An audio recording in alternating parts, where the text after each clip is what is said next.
Okay, and welcome back. We are in early April 1852, and our first turn has been passed in our first great war with a major power, and of course that major power is our old enemy, Russia.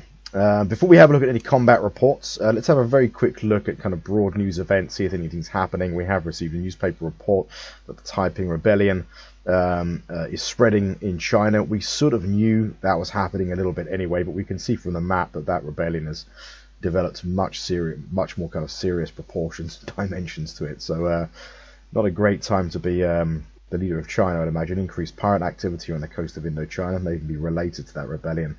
Nothing to concern us about too much. What is this? Okay, so Chinese and French colonial activity. Nothing to be too concerned about there. Right, first blood has been drawn in the Crimean War. It's named the Crimean War, of course, because of the war that happened in real life was centered around the Crimea. That may not be the case. Before we have a look at that, let's have a quick gander at this this rebel force. Then a force of only 500 was discovered and destroyed in Kut. These are the kind of raiding insurgents that I mentioned. We didn't actually ever get a scope on them, but job done. I've already organised our division to fall back to Baghdad. We're going to keep the cavalry brigade in theatre just for a period of time, just because it's taken some losses and is a bit disorganised. So we want those guys to kind of get themselves together before forcing them to march back south towards Q8. But the real news, of course, is the first engagement, which is in eastern Anatolia. I did not see this coming. Just looking at the terrain, and you can see the kind of here, you can see what the weather is when I hover the mouse cursor. You can see both the weather and the nature of the terrain. This is mountainous, difficult terrain, and to my astonishment, the Russians are able to get there. Furthermore, it looks like they were able to get there within 12 days. They got there on day 12. So it took them 12 days to march from Tiflis in Georgia to Kars. That suggests that it may be a characteristic of that general, which is Prince Mikhail Vorontsov. It may be the case that he has some characteristical quality whereby he is adept at moving large forces in difficult terrain very quickly. He may be a fast mover of some description.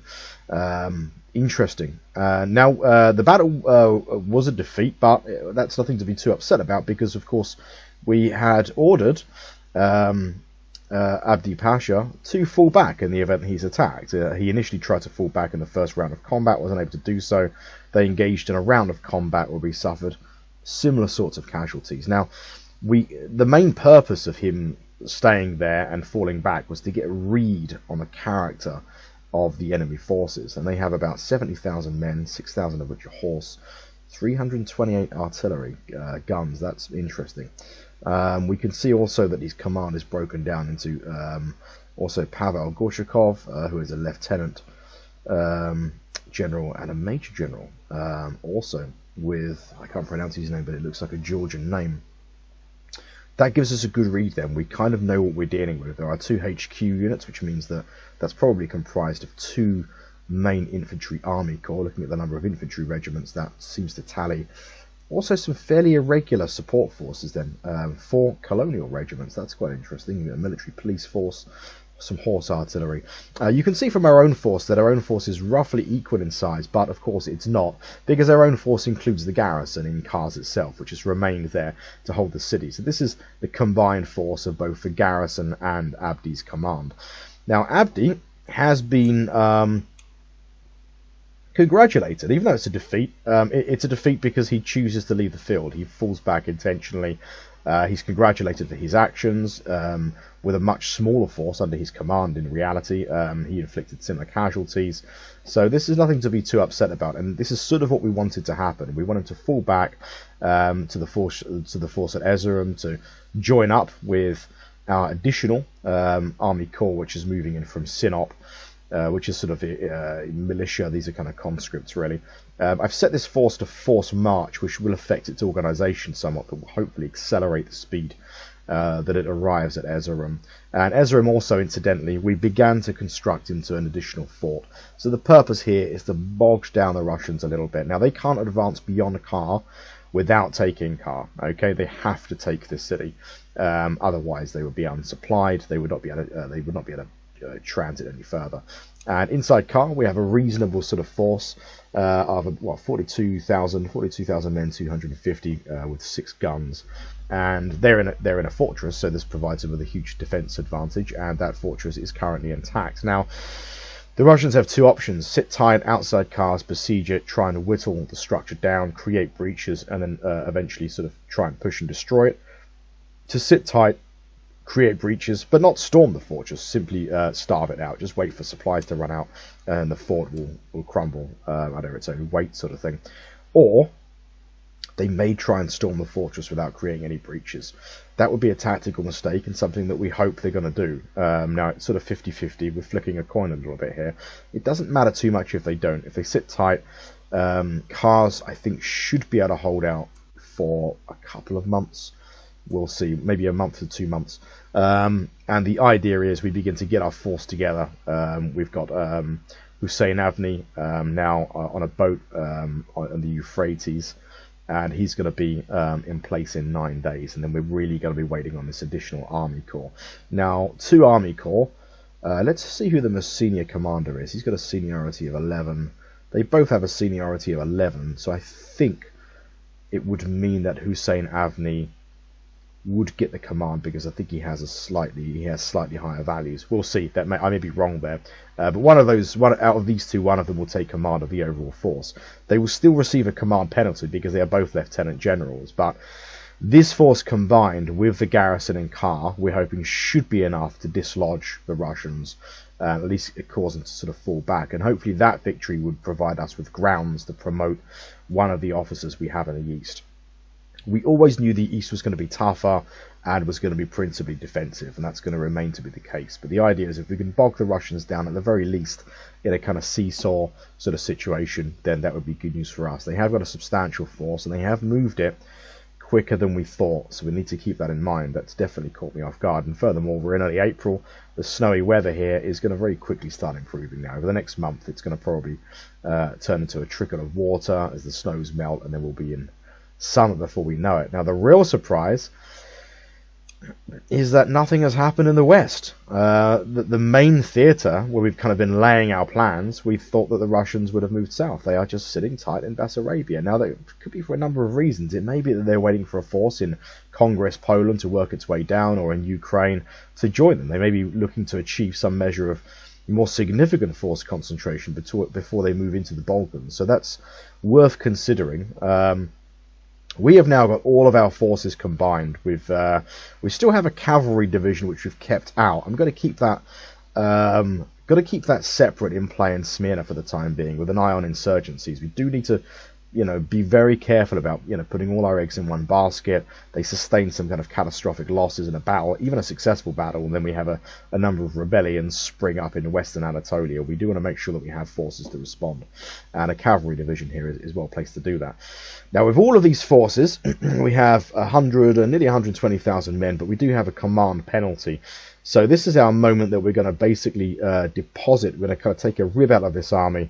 It's going to be one of the infantry corps, and we're going to drop that into the citadel in Adrianople. That frees up our command points. We now have 52. The stack requires 49. And the 2 artillery units are complete.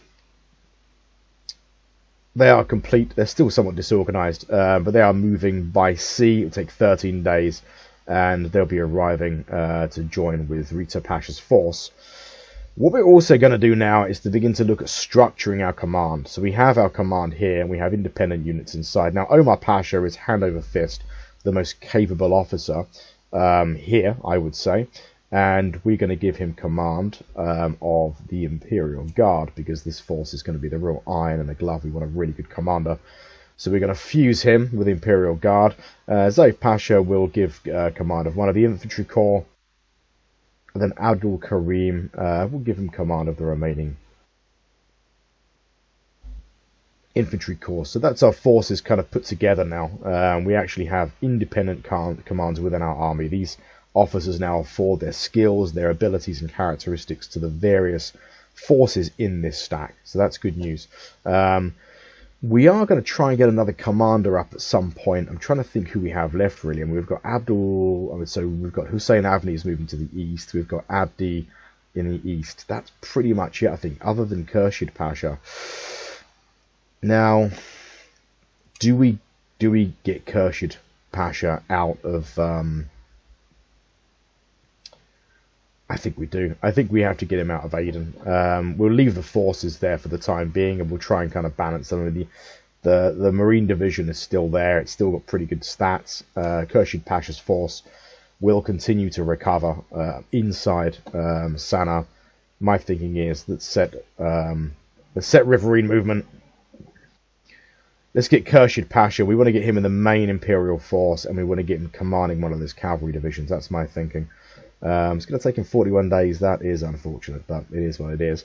That may change, of course. That may be subject to weather and this sort of thing. So we can see the Eastern Mediterranean is experiencing quite difficult weather at the moment. That's also the case, actually, with much of the Red Sea. So in terms of his transit time, that's about worst-case scenario by sea. But it is what it is. That may change significantly. But once he's there, he can make a difference. And, of course, in any large engagement, these officers are going to require colossal amounts of experience. Very, very rapidly. We want as many commanders in this main army as possible, so that we can kind of really pack a punch when the moment arrives. And Riza Pasha, the main general, whilst he has all of the required command points to command a large force, he doesn't have terribly good stats. So we don't really want to be relying on this guy alone to make a difference. We want his subordinates. We want the junior officers to really kind of make a showing, to accumulate experience, and be in a situation where we can kind of promote them. That's it on land. That first engagement, first blood drawn, 5,000 apiece. We'll take it. It gives us a good insight into Russian forces. It's not any kind of big battle by any stretch of the imagination. Our commander's actually been congratulated. He's acquired some good experience. And yeah, casualties are kind of similar. They do have a lot of cannons. That is a little bit of a concern. They are packing a bit of firepower in Eastern Anatolia. So that's something that we'll have to consider. In the weeks and months ahead. Excuse me, I'm having to move my mic ever so slightly as it's tickling my facial hair. In terms of anything else, now we haven't had any naval engagements or anything like this. Our raiding force has arrived in the central Mediterranean trade box. We did have another merchant fleet in Constantinople, which I chose actually to move down to bolster our merchant presence. The reason being is if the Russians choose to also try and intercept trade, we have to keep in mind that we don't just use this trade box for trading. We actually require it to maintain a constant trickle of supplies into Tripolitania and Cyrenaica and also these islands, these Greek islands. So we really, really need traders here. And my thinking is we sort of we firm up this position a little bit in conjunction with our raiding force. The main fleet moved into the Bosporus then, but has not spotted anything. There doesn't seem to have been any Russian attempts to sort of force through the gap. Furthermore, just off of Sinop, we have gunners that have actually spotted the transit of Russian ships. It looks like they're heading east. It looks like they're riverine. They're basically troops being moved with riverine transport. We are actually going to sortie now into the Black Sea, I think. We're going to conduct a round of patrols. We're not going to bombard the coast or anything like this, but we do want to keep an eye and see what's happening. So 2 days plus 4 plus 6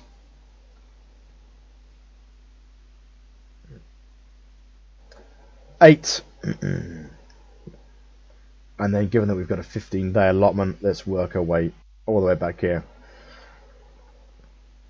So that's 12 days, and that's a really nice naval combat patrol that covers most of the Black Sea. Now, it's unlikely that we're necessarily going to nail this force, but there's a good chance we will stumble into something whilst conducting our patrol. We've got a pretty decent fleet, and we've got a pretty capable commander, so hopefully there'll be an opportunity either to catch some Russian troops that might be in transit. It may be the case that the Russians are using riverine points to move forces to bolster their position up here in Bessarabia before they consider moving.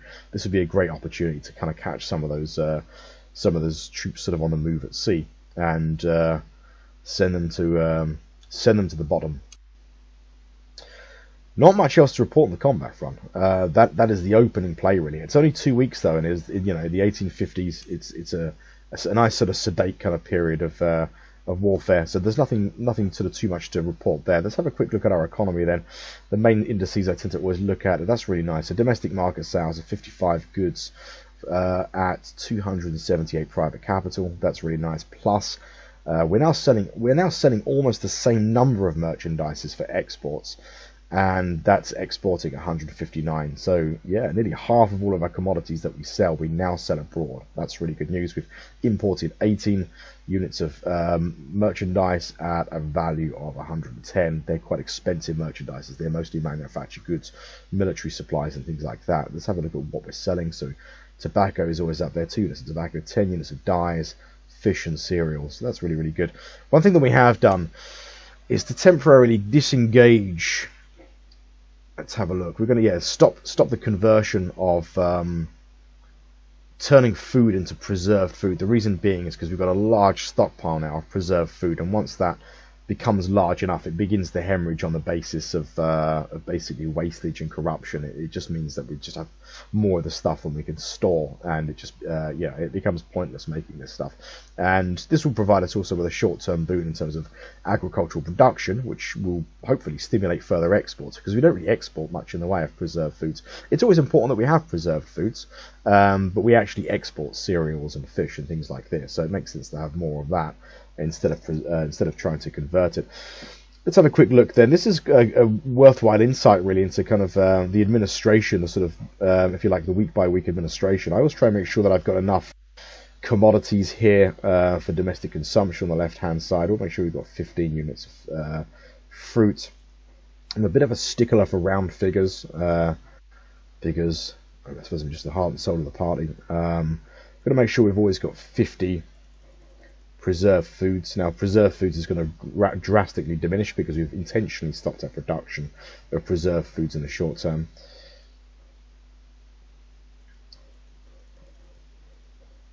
And I think that's looking good. We've got two units of diamonds. We're starting to produce a little more cattle now. Now, that was sitting at around 10. Let's have a quick look at cattle. No, it's fairly stagnant. It may just be that we acquired a couple of units of sort of cattle from our colonies, but cattle production at this stage is just meeting production is meeting consumption, so we don't have anything for export there. That's it in terms of the economy. Nice solid round of really good domestic market sales. If we compare that to the same time last year, I do keep actually do genuinely keep records of all domestic market sales and exports on an annual basis every April. So I've written this down, but I can tell you at the same time last year we were selling 230 units. The year before that was about 180. So you can see how our economy is really growing. In terms of our asset balance, it's sort of almost doubled, and we've got really good average sort of population satisfaction sitting at 73%, and that's on the basis of 2 years now of ensuring a wide availability an availability of a wide range of foodstuffs, which is an important part and sort of I suppose an elementary feature of population satisfaction. It's definitely not everything, but over a long period of time, having foodstuffs widely available at a really affordable price is really good. Work is still 16%. Our industrialization is very early days, and literacy sitting at 33%. We don't have any strikes or any rebellions or anything like that. That's good news. And average satisfaction is rather high. Let's have a look at where it says it's the least content. So Izmit is something to keep an eye on, in Konya, and yeah, that's very good indeed. No strikes, no demonstrations, nothing really to worry about. That's it for now. No significant developments then. It's the beginning of the war. We have had our first engagement. It is a defeat, but it's a defeat sort of by design. We had no intention of making a serious stand there because it would have been rolling the dice. We just didn't know. For all we know, 2 Russian armies going to move into Kar of 150,000 each. That's 300,000 men. If we'd have made a stand, we'd have lost an entire army corps to no good end. So it was important that early on we're just kind of putting out feelers, really. I think I'll end this video here then, and I'll pass turn, and my next video will almost certainly be late April 1852, so you'll be able to see next turn, see what's happened, and I can keep you abreast of the developments during the war. Thanks for watching this video, and I'll see you in the next one.